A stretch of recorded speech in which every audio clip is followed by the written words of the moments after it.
Hello and welcome to Exquisite You. My name is Dhrumil. In this entire podcast series, we have introduced some amazing doctors from all walks of life from different parts of this country. With me today, I have a doctor whom you are going to find at two places. One, her OT, and two, at any other party. She enjoys her life to the fullest. She's daughter of ace politician D.Y. Patil. Please put your hands together and welcome Dr. Nandita Palshetkar. She's the president of the IVF Society of India. She's been a past president of FOXY and Endoscopy Society of India. She is a part of the International Federation of OB/GYN and she represents India there. And currently, she works with the Liravati Hospital. Presenting to you, Dr. Nandita. Hello. Hi. How are you? I'm very well, thank you. Did I say it right? No. No. You're more in the OT. No. I don't mean about the parting part of it. But yeah, I'm the representative to the International Federation of OB/GYN. All right. Yes. Yeah, I'm in the OT, of course. I believe that a doctor should be a happy doctor. So a doctor who works very hard, who plays very hard is a happy doctor. Absolutely. So well put up into words. You're daughter of one of the most famous politicians of the country. Later on, he went on to become governor of so many different states. So growing up, was politics influencing you? I think it had a very profound effect on me, actually. Growing up, we had all kinds of people coming to our home. So I never had any fear of any stranger. You know, the stranger anxiety, which a lot of children have. I don't think I ever knew what the word stranger was. Because dad being in politics, people just entered, left, in and out of the house completely. And also what I realized was, I met a lot of people. I mean, I've had tea with the President of India, and also I've had tea in the houses, in the olden days, it used to be tea with jaggery in the villages. And it used to be in those poor villages, in the poor huts. So I've done it all. And what I have realized, and I've learned from my father, is that, it does not matter. I think the love that you get is what is important. And so, we were actually traveling in the train once, and someone just was sitting next to him, and you know how you get chatting with people. So they asked him, what do you do? So he said, oh, I'm just a farmer. So, he was that down to earth.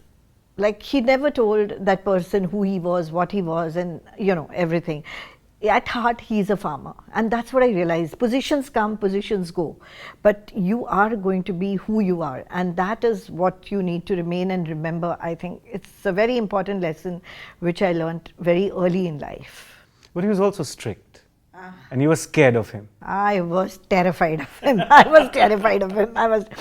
was really weird because he had this typical bell, ting, ting, ting, ting, ting, ting, ting. So we all kids used to be sitting in the living room, everything. There used to be guests and all that. And the minute his bell rang, we would all disappear into our rooms, and my mother would be sitting alone with whoever that person is, and he'd walk in and he'd say, what are you doing alone, And she said, just now the 4 kids were all there and they've all disappeared.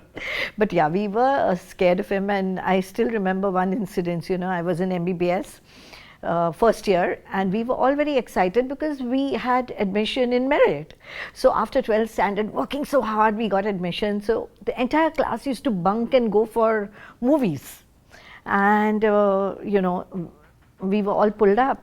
Our parents were called. I mean, I told my mom, please come and meet my head of the department. She said, nothing doing, your father is going to come.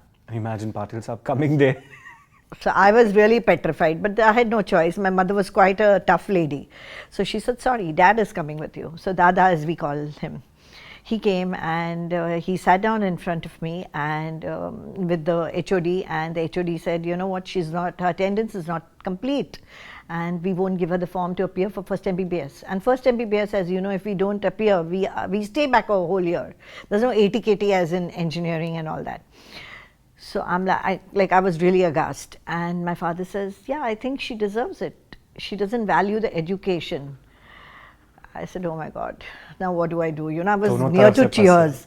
Then the HOD was like taken aback because I think he was the first parent who must have told the HOD, please keep her back. Everybody begged. But of course, she said, no, she's a good student. And there were a lot of us who had done it and she had condoned everybody. So she condoned me. But yes, I learned the value of things in life at that point. And definitely, I think today those values, those ethics help me in my practice. And I think they've made me who I am, a better doctor, you know, definitely it helps. Absolutely. But also coming from such an illustrious, vibrant family, tell us something about your mother as well. How has she influenced you? I think my mother was the most amazing woman. You know, she didn't work or anything, and I still remember an incident. She had had a fight with my father, and she picked all four of us, and she said, I'm walking out of the house. I mean, a woman who is financially dependent on her husband, a woman who has no source of income, but she had so much confidence in herself and in what, I mean, she was just believed in her principles. She said, sorry, I am leaving. And my father begged her to wait and begged her and apologized. So I think, you know, that's where you realize that she was such a strong woman and she stood for her principles. So I think that strength, that inner strength, and she was always there for us, you know, like dad was very busy. I mean, he was always there. Yes, he's a role model, but mom gave us the, you know, continuous strength. She was there for all our medals, all our prizes, all our ups and downs. And she was a new mother. I was the first child. So I still remember I'd fallen down, you know, while playing. I was very good. I was really a sporty person. I won the Sportswoman of the Year. I know it doesn't look like it, but still. But so I'd fallen down and I had grazed my entire knee. And she was a new mother. I was very young and she put complete haldi on my grazed knee. And I have howled so much because imagine haldi on a grazed knee. It was burning like crazy. So poor lady. But yes, I think we all, you know, learn from our mistakes, and those are some of the beautiful memories which I have. And I think, you know, some things which I do remember about her is talking behind my back. Yeah, my daughter is, you know, like she was very proud. She was very proud of all the four kids and she took so much effort for all of us. She used to sit with me. I had French in the 12th standard, and you know, in the 12th you're focused on your physics, chemistry, biology. You don't bother about the language. So she didn't know French. She used to sit with me and make sure, actually, you know, make me do lessons in French. In the 12th standard. I mean, I was 17 years old. Can you believe that kind of commitment? I mean, that's amazing. I don't know whether I can do it. I did it one day for my son during his exams, and the next day I was praying that he'll study on his own. And she had four to look after. Yeah. How amazing. Moving on with life, you had a little setback after you had your first child. There were certain situations in your life. There was a loss in the family as well. But something happened and you had to go on a break. What was that like, and what inspired you again to get back on this brilliant career that you are on? I think, you know, I married very young and I married into a non-medical family completely. My husband's, they're wonderful. My husband's a diamond merchant, very, very supportive, very, very nice human being, you know. And we decided we wanted to have a child, so I had a child because my mother-in-law was there, and beautiful human being. And my child was 6 months old, and I went back to the hostel. My child was with her, and unfortunately she passed away when he was about a year old. So then I had to, you know, come back. I had to take a break in my studies. And then what happened was there was some problems, and I got a letter saying that, you know, your thing is discontinued, your MD, your post-graduation. So then my godmother, I call her my godmother, my head of the department, she called me and she told me, no, you don't do this, you know, you have so much potential. And my father said something very hurtful to me when I was at home, you know. He said, oh, she is meant for making chapatis in the house.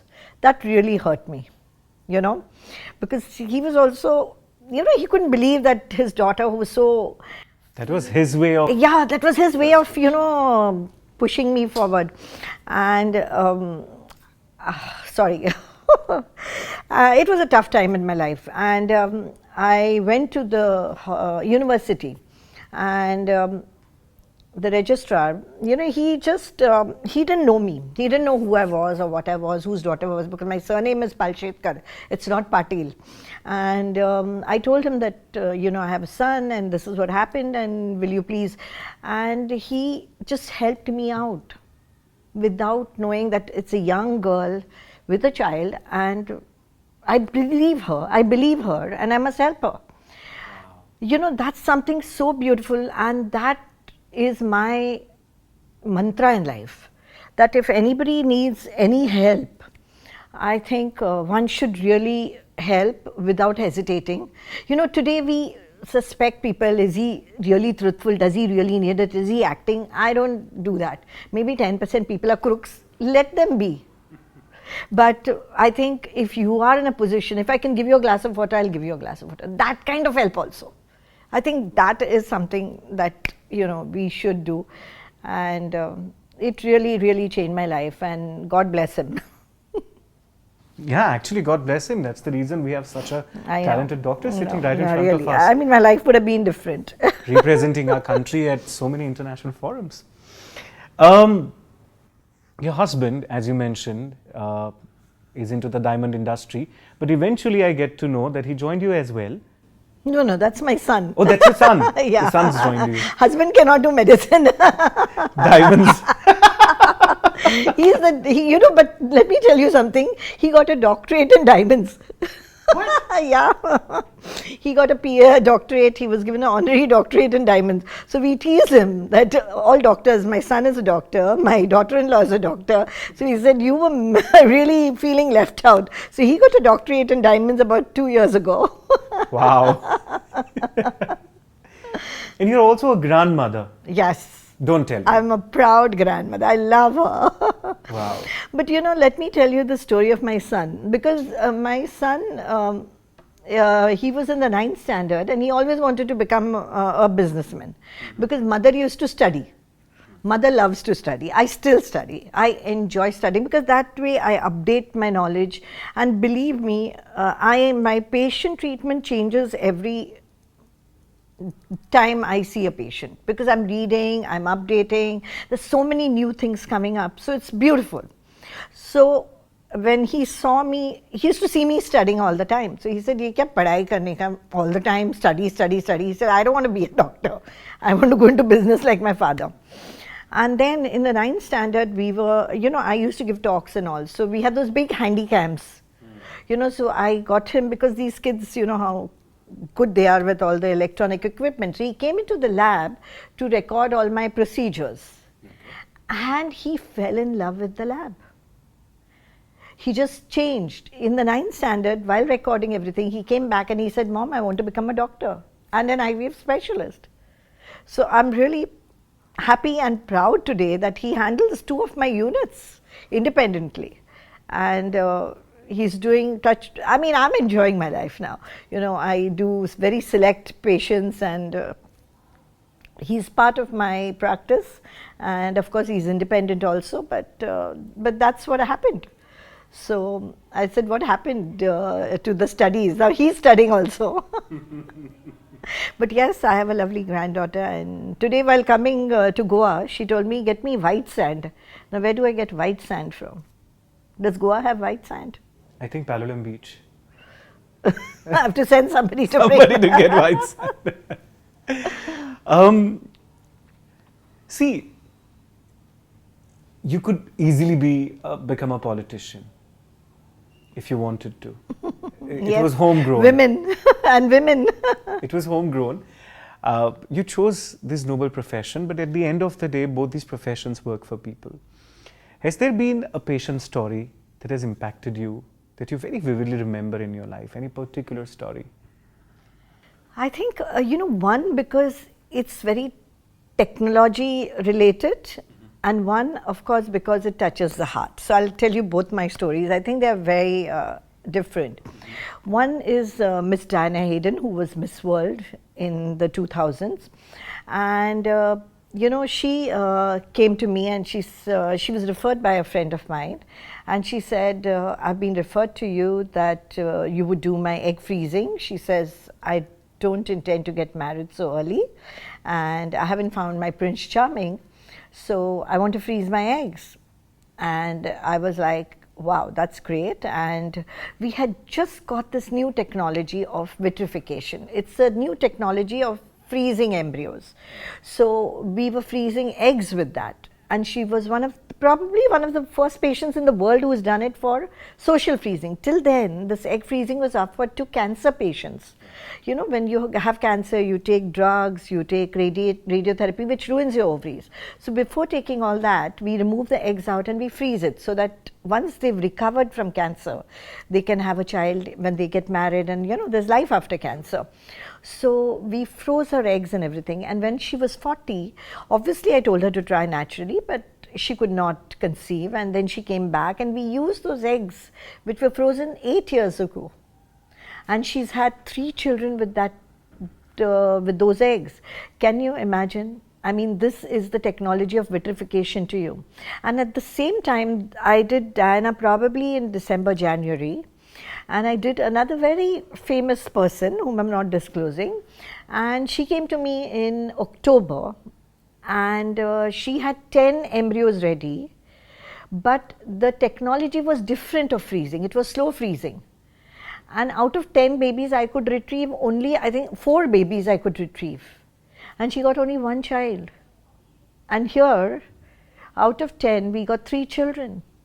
See the difference the technology made.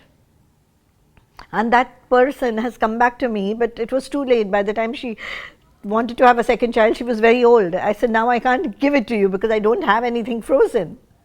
But the technology made such a difference. Wow. And that happened in 2007. The technology changed. This was amazing, the contrast in the two stories, that's what is amazing. And the other person that it's very simple, very straightforward, nothing big deal, but this was the double murder Sion case in Sion. Just for 12,000 rupees, the grandmother and the granddaughter were murdered by somebody they knew. And this couple came to me, and they're not very affording or anything, and we just did IVF for them and gave them twins. I mean, they actually just touched my feet. It just it gives you a kind of a goosebump, because they that feeling of creating life, giving joy, creating, and it's not only father and mother you create aunts, uncles, mama, mummies, kaka, kaki, dada, dadi, you create the entire clan. I mean, that is the beauty of this profession, and I really thank God for putting me. Politics could not have given me so much joy. I mean, yeah. गालियाँ भी उतनी पड़ती. See, here also it's not 100% results. So yes, but we do get a lot of blessings, and I think I thank every day of my life that I'm in this field, because I love the field. I'm very passionate about it, and it's a beautiful, you see it under the microscope. It's a cell, 8 cells, and then when you deliver the baby, it comes out kicking, absolutely alive, laughing, smiling, crying. So it's an amazing feeling. Even today, while... Yeah, every time I deliver a child, it gives me a thrill. Amazing. Lastly, because you've been part of such illustrious organizations nationally and internationally, you have had chances to form policies, be a part of the changes. What is that one thing that you wish to see in future in medicine that currently isn't there, or the acceptance is not there? We all talk about equity of care, we all talk about equality of women. I think it's not there, because Yes, where I practice in certain in urban areas and all, it's there, but not totally there. I personally feel that after working at all these levels, that women need to be empowered more. It's very, very important. Education is very important because education and financial independence is very important for women. And you'd be really shocked to know that even financial independence in some places doesn't give that women that voice. So I think we really need to educate our boys, and it's the mother's fault. I totally feel that the culture has to change in the houses. The culture has to change in the society. Our men have to be educated, our women have to be educated, that respect has to be shown, that love and affection. And I think you learn from your fathers. You see your father treating your mother and you behave the same way with other women. So I think that needs to be changed. The woman of the house needs to be respected, and I think that will bring about the change. And that is something that I really feel that should happen in our society, so that care reaches. Right now people come only because they fall sick. There's no preventive care in our country. Exactly. And which is the sad part, which is, I feel, because there's so much preventive care. I mean, I am into genomics and precision medicine, which is individualized treatments. So actually, if you do genomics of a person, you can actually prevent certain things.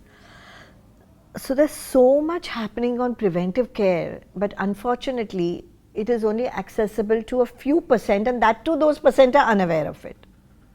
So if I look at India not only at that 1%, but that 140 billion, the total population. And I feel that we have to spread, all the doctors, all the stakeholders have to actually reach out and talk about, get people up for preventive care. I think what Modi ji is trying about universal health care, getting, the hospitals, offering preventive care is very important. So that is really what I believe in. Amazing.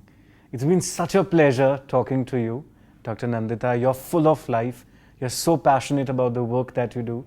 And the way you speak about different things is very inspiring. We hope that not just women, men, everybody is inspired with your story. And you keep on achieving some amazing things in your life. We look forward to that. Thank you, Dhrumil. It was really a pleasure talking to you. I think you got out all the sentiments from me, the happiness, the sadness, everything. So thank you. I too enjoyed this tete-a-tete. Thank you. Thank you.